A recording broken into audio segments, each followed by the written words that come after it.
Television for the Blind presents Buffy the Vampire Slayer, Season 8, Issue 3, The Long Way Home, Part 3.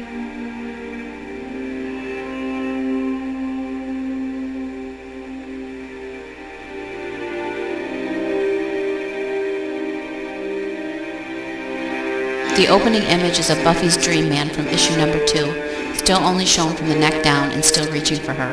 He is standing in an empty space represented as a black and red blur.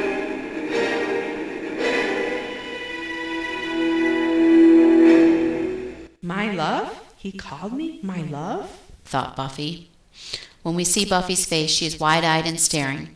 Her hand comes up to cover her mouth with surprise and apparently indigestion. Then I threw up in my mouth a little. Ethan Rain? As she says it, we see the man himself smiling back at her. In the flesh, my love. The next image is Buffy standing and holding the back of her head with one hand, the other hand palm out toward Ethan in disagreement.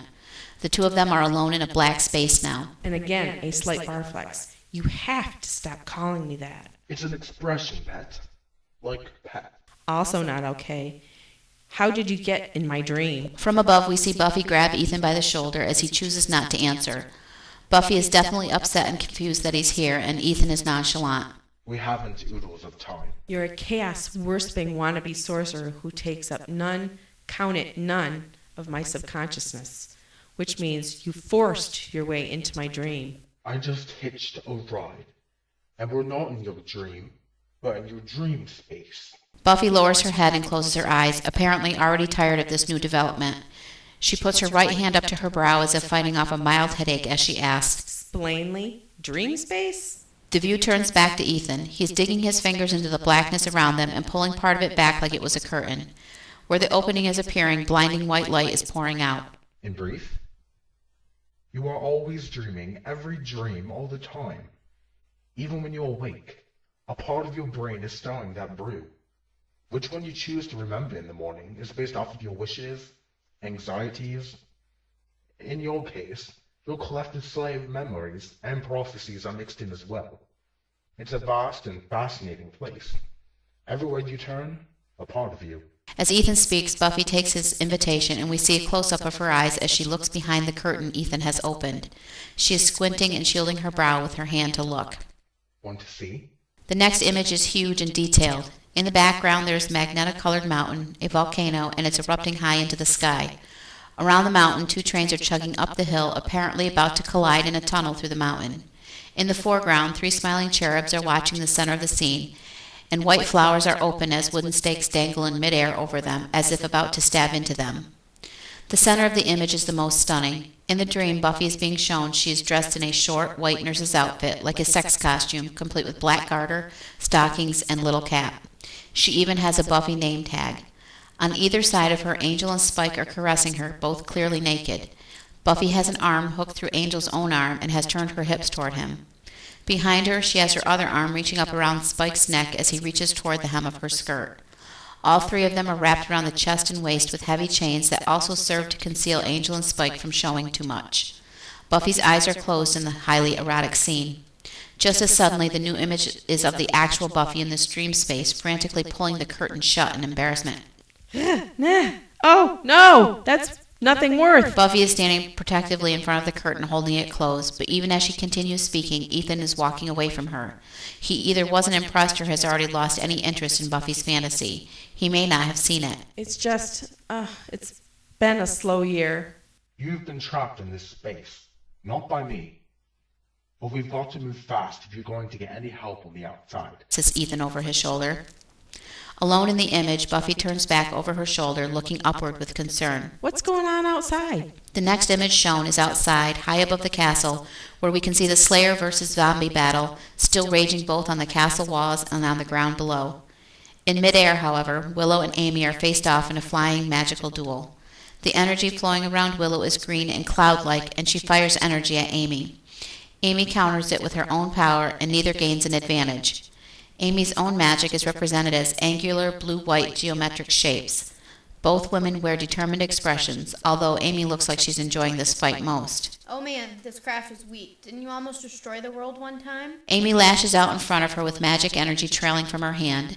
She is gaining an advantage on Willow and continues to taunt her. Now you can't even put up a fight. Amy's hands glow in white balls, and she prepares to bombard Willow, who appears unguarded at the moment. What happened? Willow is shown facing Amy impassively. Amy's most recent attack appears to be small, black, scarab-like bugs that are slowly covering Willow up, her chest, then over her hair, and then over her face as the image pushes in toward Willow's eyes. Willow looks almost a little sad to be in this situation. I saw the big picture. But you, Amy, you're as self-involved as your mom was. You think I'm fighting you. But I'm just absorbing your mojo, so I can decode it. And in the next image, Willow is no longer impassive. With exertion that shows on her face, Willow lashes out with power. Shock waves are seen coming away from her, and she rockets further into the sky. The black bugs were either destroyed or scattered out of sight. On the ground, a zombie is preparing to swing its sword at an unarmed slayer, probably a killing blow. We see the green shock waves of Willow's spell reaching the ground at that moment, hitting all the zombies we can see. In the next image, the zombie which has been ready to attack has dropped its sword.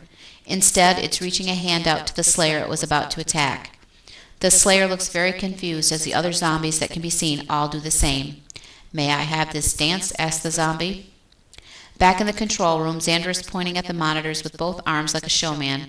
The Slayer's in the room, and he can see in the monitors that all the zombies are now apparently trying to court the Slayers they have previously been fighting. It's the beginning of a zombie ball. Incidentally, Xander has somehow managed to change into his more customary black and gray outfit and out of his ducky pajamas. Ladies and other ladies, the indescribable Rosenberg. Back in the sky above the castle, though, Willow and Amy are still fighting.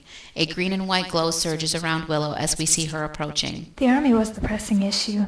Light show's a distraction. The image switches to Amy, who is summoning a ball of energy in front of her. So's the army. In the next image, we see Willow blown backward by Amy's attack, looking alarmed. The blue-white energy around Willow is shown as something almost like digital distortion.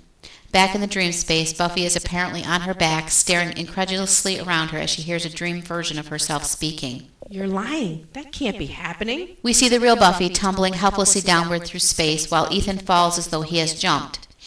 In the background, a red-hued image of a much younger dream Buffy is standing walking through school past lockers. On either side of her are a boy and a girl, although it may not be Willow and Xander. This dream may be from all the way back at Hemery School. But I finished school. Why do I have to take French again? Exams are today, said Dream Boy. Ugh, I always have this one. Can we stop and delete this one? Buffy says to Ethan. I told you that. Time is a factor. We are shown a much wider look at the dream space that Buffy and Ethan are falling through. Buffy is still tumbling, Ethan still dropping gracefully as though he's much more used to this experience. In the background are countless dream cubes, representing dreams Buffy has stored in her. A brief survey of these and we can see old enemies. Caleb, the master, the judge. We see images of her friends at graduation, the group apparently having taken a picture together sometime after Chosen. There are also other moments, Buffy and Angel facing each other, Buffy's mother as she found her on the couch, the first Slayer, a notebook that says Buffy and Angel forever. There is even an image that looks suspiciously like Joss, tucked in amongst images of Dawn, Faith, and nondescript others. Your enemy's opened her flask a bit. Interfering with someone's dream state means attaching a bit of oneself. In the next image, Buffy and Ethan appear to land and there are no longer any dream cubes. Buffy lands almost on her head while Ethan lands smoothly in a crouch. There's a memory we need here. Back outside, Willow is still covered in the digital distortion representing Amy's magical attack. Willow's face is growing from alarm to angry. In a closer look at Willow's eyes, they have turned black. Small veins are showing around her face. In the next image, Willow looks furious, and her face is definitely the face of Dark Willow. Her hair has even started darkening. With a woof, she claps her hands together in front of her, magical power exploding out as she does. We see Amy reacting to this. She has drawn up her arm and leg defensively from the attack, but she's smiling and clearly not harmed by it. Now you're starting to make this interesting. What else you got? The image turns to Xander's face inside the control room. He's holding a hand up near his Bluetooth earpiece as if talking to someone. Say it with me now. Fee, fi, fo.